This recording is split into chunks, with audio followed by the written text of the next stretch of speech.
नमस्कार दोस्तों, मैं डॉक्टर चीनू अग्रवाल एक मनोवैज्ञानिक हूँ और आज हम बात करने वाले हैं एक ऐसे विषय की जिस पर मनोविज्ञान में हाल ही में बहुत शोध किए जा रहे हैं। वो है आस्था, फेथ। दोस्तों, हम आस्था को हमेशा धर्म से जोड़कर देखते हैं, पर आस्था इसके बियॉन्ड बहुत गहरा विषय है।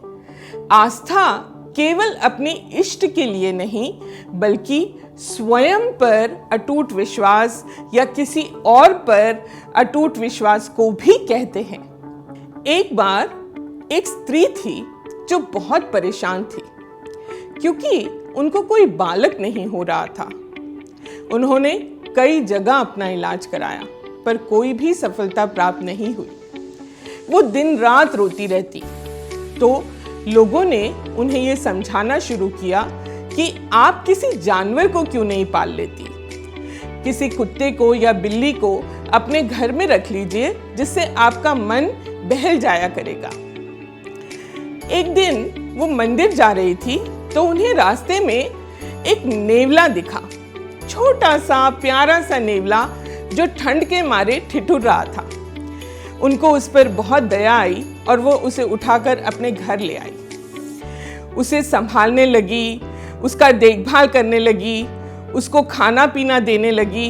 धीरे धीरे उसको उससे इतना लगाव हो गया जैसे कि वो उसका अपना बच्चा हो। बिल्कुल अपने बच्चे की तरह दिन रात उसे पालने लगी और नेवला भी जहां वो जाती पीछे पीछे जाता, जैसे कि वो उसकी परछाई हो। कहते हैं जब स्त्री को किसी और के लिए ममता जागृत हो जाती है तो उसे भगवान अपना बच्चा भी दे देता है, और ऐसा ही हुआ। कुछ ही महीनों बाद उनका अपना बच्चा भी दुनिया में आ गया। वो नेवले से कहती, देखो तुम्हारा छोटा भाई आ गया है। नेवला भी उसे देखकर बहुत खुश होता और उसके साथ खेलता रहता। एक बार स्त्री मंदिर गई और उसने नेवले से कहा, मैं मंदिर जाकर आती हूँ, तुम अपने भाई का ध्यान रखना। जब वो मंदिर से वापस आई तो उसने क्या देखा, नेवला घर की देहरी पर बैठा हुआ और उसका मुंह पूरा खून से लाल था। वो महिला उसको देखकर एकदम घबरा गई और उसने सोचा कि मेरी एब्सेंस में इस नेवले ने मेरे बच्चे को मारकर खा लिया। जब कोई अनिष्ट की हमारे मन में चिंता हो जाती है तो हम कुछ भी सही से सोच नहीं पाते। स्त्री को उस नेवले पर बहुत क्रोध आया। उसने कहा, मैंने तुझे इतने प्यार से पाला और तू मेरा ही बच्चा खा गया। स्त्री ने एक पत्थर उठाकर नेवले को जोर से दे मारा। नेवला उसी वक्त मर गया। जब स्त्री अंदर गई तो देखती क्या है, उसका बच्चा तो हंस रहा है, खेल रहा है और उसके पास ही एक मरा हुआ सांप पड़ा हुआ है। कुछ ही देर में उसके मन में सारी पिक्चर क्लियर हो गई। उसको समझ आ गया कि सांप मेरे बच्चे को डसने आया होगा और इस नेवले ने तो उसके प्राण बचाए। वो बहुत पछताई, बहुत रोई। दोस्तों, जब हम किसी और पर अपना विश्वास खो देते हैं तो हमें बहुत पछताना पड़ता है। विश्वास, ट्रस्ट, आस्था, फेथ, ये ऐसी क्वालिटीज हैं जो हमें ना सिर्फ अपने रिलेशनशिप्स को, अपने रिश्तों को निभाने में काम आती हैं, बल्कि हमें अपने ही काम करने में भी बहुत बड़ा इसका योगदान होता है। एक ऑथर हैं जिनका नाम है स्टीफन कोवी। उन्होंने एक किताब लिखी जिसका नाम है स्पीड ऑफ ट्रस्ट। इस किताब में स्टीफन कोवी कहते हैं, विश्वास ना करना विश्वास करने से ज्यादा घातक है। विश्वास किस पर करें, आस्था किस पर रखें?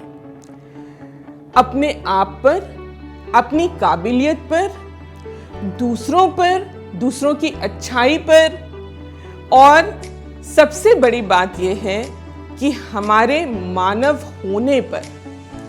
दोस्तों, जब हम दूसरों पर जल्दी से शक करते हैं, डिस्ट्रस्ट करते हैं, हम उनको बेनिफिट ऑफ डाउट नहीं देते हैं, तो उससे सबसे ज़्यादा नुकसान हमारा अपना होता है। आस्था इष्ट पर रखना, अपने आप पर रखना, दूसरों पर रखना, इसके मनोवैज्ञानिक रिसर्चेस द्वारा प्रमाण मिले हैं। ये हमें खुशहाल रखता है, ऑप्टिमिस्टिक रखता है, होपफुल रखता है और इसके बेनिफिट्स हम अपने मानसिक ही नहीं शारीरिक स्वास्थ्य पर भी महसूस करते हैं। आजकल मनोविज्ञान में रिलीजन, स्पिरिचुअलिटी और फेथ तीनों पर बहुत काम किया जा रहा है।